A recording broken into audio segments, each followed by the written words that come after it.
We are going to discuss the poem Lochin War by Walter Scott. This is of the category of chivalric romance, and then in this particular poem we see the chivalrous knight Lochin War, who comes and abducts his beloved from her marriage date. On her marriage date, he comes and abducts her in front of everyone, and then he takes her away for far away place. So that is the concept of this particular. This shows the chivalry of that particular knight, and this shows the chivalrous nature of this particular knight. Let us see the poem line by line. O young Lochin War is come out of the west. Through all the wide border, his steed was the best. So there is good rhyming scheme there. AABB rhyming scheme is there. O young Lochin War is come out of the west. Through all the wide border, his steed was the best. His horse is the best. And save his good broadsword, he weapons had none. He rode all unarmed, and he rode all alone. He rode alone, not with any companions, and he had no arms with him, no weapons with him. So faithful in love and so dauntless in war, there never was knight like the young Lochin War. There was never such a young and great knight like Lochin War. He said not for brake, and he stopped not for stone. He swam the Esk river where ford there was none. But ere he alighted at Netherby gate, the bride had consented, the gallant came late.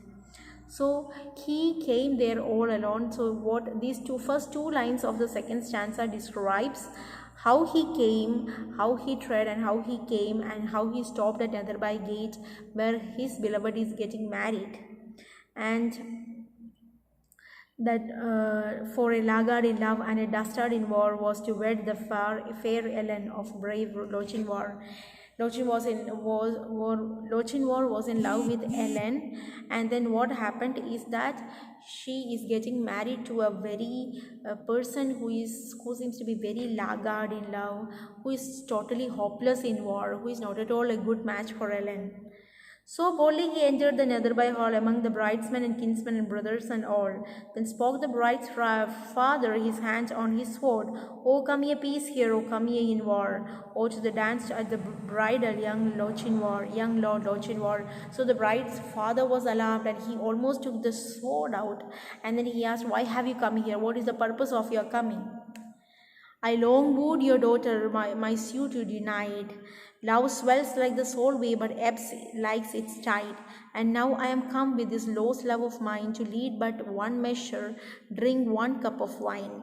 There are maidens in Scotland more lovely by far, that would gladly be bride to young Lochin War. So young Lochin War replies to her father that he has come there just to drink a cup of wine. And then he says that I had proposed to your daughter, but you had denied my suit, denied my proposal.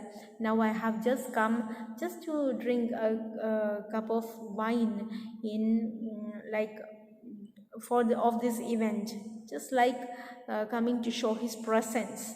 And then he says that it is not that he don't get any maid to fall in love with. There are plenty of beautiful, many maids are there whom he can marry.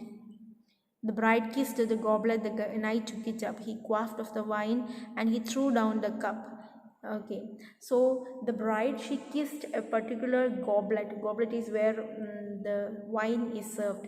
So she kissed it, and the knight took it up and he drank, and he threw the cup. She looked down to blush, and she looked up to sigh, the smile on her lips and a tear in her eye. So she smiled. She's happy he came, but she's helpless. So she just sighed.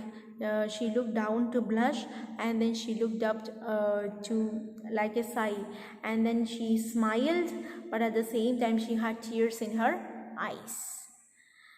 He took her soft hand ere her mother could bar. Now tread we a measure, said young Lochin War. He took her hand. So stately his form, and so lovely her face, that never a hall such a galliard did grace. There could never be a better couple than these two. While her mother did fret and her father did fume, and the bridegroom stood dangling his bonnet and plume.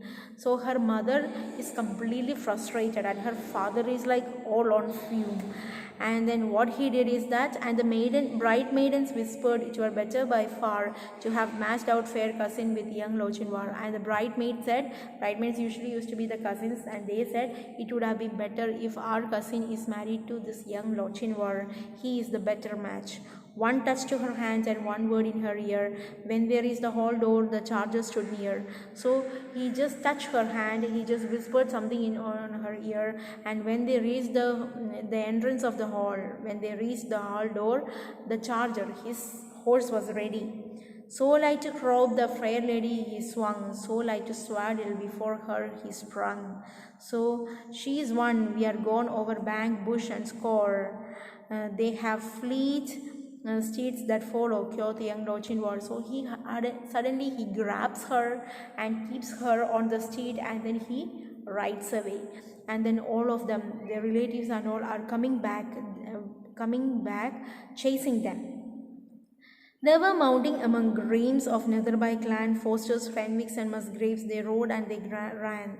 There was racing and chasing on Canuby Lee, but the lost bride of Netherby never did they see. So daring in love and so dauntless in war, have ye heard of gallant like young Lochinvar?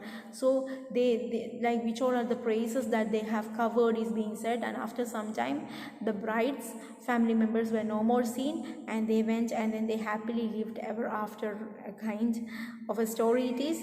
And then the final one is a rhetoric question asking, have you ever heard of a gallant like such a good gentleman, like such a powerful, such a chivalrous knight like young Lochinvar? That is a question that the writer Walter Scott is asking us. Have you ever heard of a gallant like him? So that's how this poem ends. I hope you liked the poem. Thank you.